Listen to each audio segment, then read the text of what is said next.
Welcome to the last video for categorical reasoning.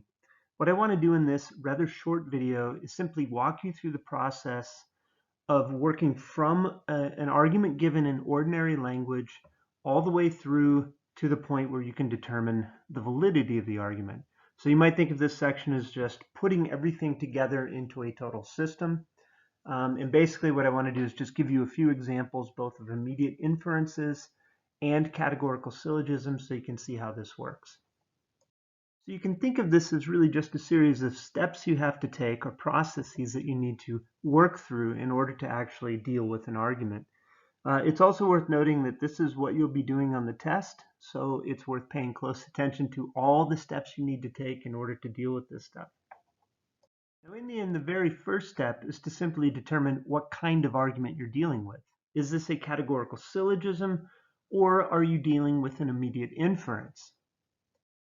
Now, if it is an immediate inference, the first step is to translate the propositions in the argument from ordinary language into some sort of standard form. Once you have it in standard form, you simply want to reconstruct the argument as a whole with letters as placeholders, and then tell me what those letters stand for. The next step is to simply determine if the argument is valid or invalid, simply using the rules that we've learned about immediate inferences. So the Aristotelian square of opposition, or in particular the rules of contraries. Now, if it's invalid, what you will need to do on top of this is simply identify any fallacy it commits. Now, if it's a categorical syllogism, notice you'll have three different terms in the argument as a whole. And the first step, like with immediate inference, is to translate the proposition from ordinary language into standard form, reconstructing the argument with letters as placeholders. Once you have the argument form laid out, the next step is to identify its mood and figure, and then using Venn diagrams determine if the argument is valid or invalid. Either way, state what it is, but if it is invalid, then you need to identify any of the fallacies that it commits. So let's just walk through a bunch of examples. Here's the first. This argument says, according to Aristotle, none of the products of nature are due to chance. His proof is this: that which is due to chance does not reappear constantly nor frequently, but all products of nature reappear either constantly or at least frequently. Now notice, first of all, the conclusion of this argument is in the first line. It says, none of the products of nature are due to chance. And so we want to translate this into standard form. And notice we need all, no, or some to start the argument. It says, no products of nature are things due to chance. And then we have two different premises that work on top of this. So three different terms. It's very clear we have a categorical syllogism. And so our next step is to simply see, now that we have this argument given to us in standard form, what the mood and figure is. Notice the mood and figure then is simply EAE2. And of course, notice the major premise is the first one. It's on top. The minor premise comes second, and then our conclusion on the bottom. And then we have our Venn circles laid out here. We want to put our conclusion on top in order. So notice our minor term P goes on the left-hand side, top circle. The major term C goes on the right-hand side, top circle, and then our middle term on the bottom. And then if we simply plug in these two things, here's what it's going to look like. I will assume for the purposes of this video that you have an idea of how this works. If you don't understand how to do Venn diagrams, make sure you spend some time figuring it out. But in the end, these two premises together show us that all of these pieces that are now shaded cannot possibly exist. And so the last step here in terms of using the Venn diagrams is to simply compare it to the conclusion. The conclusion shows us that I could never have something that is both a P and a C at the same time. And of course, if we go over to our three circle Venns, what do we find? We find that exactly the piece we're looking for, the middle piece between circle P and circle C, has been entirely shaded by those two premises, and that shows you that this is a valid argument. So you simply want to state that it's valid, and at this point you're finished. The only other step you would have with categorical syllogisms is if it's invalid, you need to go identify any fallacies that it commits. But of course, in this case, it's valid, so you're finished. This is all you need to show for this particular argument. So let's take a look at a second example. So this argument says transgenic animals are man-made and as such are patentable. So notice that our conclusion is that which follows the as such, which is our nice conclusion indicator. And notice what it's telling us is that all transgenic animals are patentable things, or things that are patentable. Now notice what's given to us here is only a single premise. All transgenics are man-made objects or things. But of course, notice that in the end, we have three different terms working in this argument. We have transgenic animals, things that are patentable, and things that are man-made. If I have three different terms in the argument, this will not be an immediate inference. Instead, what we get here is an enthymeme, and I can promise you that these will be on the test. Remember, an enthymeme is an argument, a syllogism, where not everything is explicitly stated. And what this means is we need to take time to put together the rest of the argument, and in this case, to dig out our second premise. Now notice, first of all, I have three terms. T, or transgenic animals, has already repeated itself twice. And so what I have to do is find a way to put together my major premise with my major term with my minor term. So P and M need to go together. And of course, the most reasonable premise here that is unstated is simply all man-made things are patentable. So the argument basically says all man-made things are patentable, all transgenics are man-made, therefore all transgenics are patentable. Now the mood and figure here is the textbook classic. We actually call her Barbara. It's AAA1. And so we want to determine the mood and figure here, and then we want to lay this out on our three-circle Venns. Notice our conclusion, our minor term T goes on the top on the left-hand circle. On the top on the right-hand circle, we get our major term P, and our middle term goes on the bottom. And if we diagram our two premises, what we find is all of the stuff now shaded by these two different colors cannot possibly exist according to those two premises. And so the last step here in terms of determining validity is to go check and see if it matches what the conclusion has asserted. And of course, our conclusion says anything that is a T would have to fit into the P. And so I erase everything that is a T but not a P. And of course, if we just go over to our three circles here, the piece now shaded in dark red, or it has the outline in bright red, is exactly what we're looking for here. This means that it is a valid argument. And so the last step is to simply assert that it's valid and you're finished. So we have an AAA1, it's a valid argument, and we can move on. So let's take a look at another example. This one says, Edith Wharton won a Pulitzer Prize for her novel, The Age of Innocence, and we know she was not illiterate. Thus, Pulitzer Prize winners cannot be illiterate. Now, the conclusion is fairly obvious. It follows the conclusion indicator thus. And our argument then, or conclusion, is no Pulitzer Prize winners are illiterate persons. The two premises go on top, and notice what we have is a third term here, so we're dealing with the categorical syllogism. No E's or I's, all E's or P's, therefore no P's or I's. The mood and figure of this argument is simply EAE3, and 3 because the E is on the inside.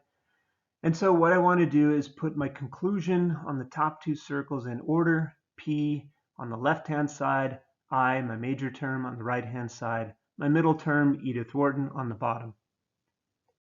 And then we simply plug in our various terms. So our two premises put together show us that all the stuff now shaded cannot possibly exist.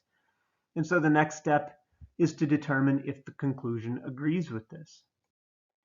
Well, notice our conclusion says we could never have anything that is both a P and an I together. And of course, if you go look at the three-circle Venn, what we find is that those two premises don't give us what we want. I want to see all the stuff in the red outline there should be shaded as a result of those two premises, but I don't get it, which tells me this is an invalid argument. So you simply want to state that it's invalid, And then, because it's an invalid argument, we want to go figure out what particular fallacy or fallacies it might have committed. So in this particular case, we can run through distribution. And what we find is that in the argument as a whole, the only term not distributed is the minor term in the minor premise. So remember, this basic rule says, if I have anything distributed in the conclusion, then I must have that same term distributed in the premise that shares it. Notice both the minor and major terms are distributed. In the case of the minor term in the premise up above does not share this, so I commit a fallacy or it is invalid. We do not have a problem with the major term. The major term is distributed, so I care about it, but it is distributed in the major premise, the I term there, so it's not a big deal. In this case, we have one fallacy and only one fallacy. We have a fallacy of illicit minor. And that's basically the end of this. If there are other fallacies, you should be able to walk through them, so you should know your rules. But in the end, if there's just one, write it down and you're finished. Let's try another example. This argument proposes the assertion that modern corporations are all run in the interest of their managers is false. Therefore, it must also be false to claim that there are some corporations which are run in the interest of their managers. Now notice the conclusion is the claim some corporations are entities run in the interest of their managers is a false assertion. And the premise that I have is all corporations are run in the interest of their managers is also a false assertion. Now notice pretty clearly we're dealing with an immediate inference. And the dead giveaway here, the thing that will distinguish it from an enthymeme or a categorical syllogism with an unstated claim is that there are two and only two terms in the argument as a whole. If this were an enthymeme, I would have three different terms, one of which was already repeated and the other two which have not been repeated and would somehow need to be put together. So when we have an immediate inference, the process here is actually fairly straightforward. We're not going to use Venn diagrams to determine validity. All you need to do is walk through the rules as you understand them. So the first step is to figure out precisely what kind of claims I'm making in terms of my letter designations and what sort of assertion I'm making about them. So my premise is an A claim and I'm stating that it's false. My conclusion is an I claim and I'm stating that it's false. And so we just want to go in this case to our square of opposition and go find the appropriate terms with the truth claims associated with them and just see what follows. So we walk over to the A here, and the false assertion of an A as a premise works down to an undetermined. So notice if the result here, if it leads us to an undetermined result, we know that this has to be invalid, and it just doesn't matter what conclusion I draw. If I have a universal affirmative claim and I assert that it's false, I can draw no conclusion whatsoever about the truth or falsity of a particular affirmative using the same terms. So in this case, we know that it's false. We'll just walk through the rules of the square of opposition and pay close attention to which of the rules we're following. In this case, we're dealing with the subalteration. And so if you recall how to deal with these fallacies, if you're dealing with pretty much any of the immediate inferences, the name of the fallacy is just illicit whatever rule it is, in this case, subalteration. So I have a fallacy of an illicit subalteration, and illicit just means it broke the rule or law of subalteration. Next example. Plants are not animals and humans are not plants, so humans are not really animals. The conclusion here is fairly straightforward. The conclusion which follows so, therefore, humans are not really animals would translate into no humans are animals. And then we have two premises to fill this out into a nice categorical syllogism. Notice I have three different terms, humans, plants, and animals. And now what we want to do is figure out the mood and figure. Well, all three claims in standard form are universal negatives, so this is an EEE, and then the diagonal of my middle term in that direction is a 1. So the mood and figure of this is an EE1. And so I want to go over to my 3-circle Venns and place the conclusion on top in order with my minor term H on the left-hand side, the major term A on the right-hand side. And then we simply diagram both premises. Once we've plugged in both premises, what we'll find is all the pieces we now see shaded on the 3-circle Venn cannot possibly exist according to those two premises. And so the next step is to just see, does the conclusion agree with this? Are they asserting the same thing? Our conclusion tells us I could never have anything that is both an H and an A at the same time. So all the stuff in between H and A should be shaded. And of course, once we go look at that piece, the piece now highlighted in red there, what we find is not all of it shaded. And this means that those two premises do not logically prove that conclusion as necessary. This means it's an invalid argument. And so you need to simply state that it's invalid. Now, the last step here is to sort out the question of why. Well, notice what we get here. We can skip distribution. There aren't any distribution problems, but you should know how to work through that. In this case, what we have are two negative premises. And if you recall, the first quality rule that we have says you can't have two negative premises.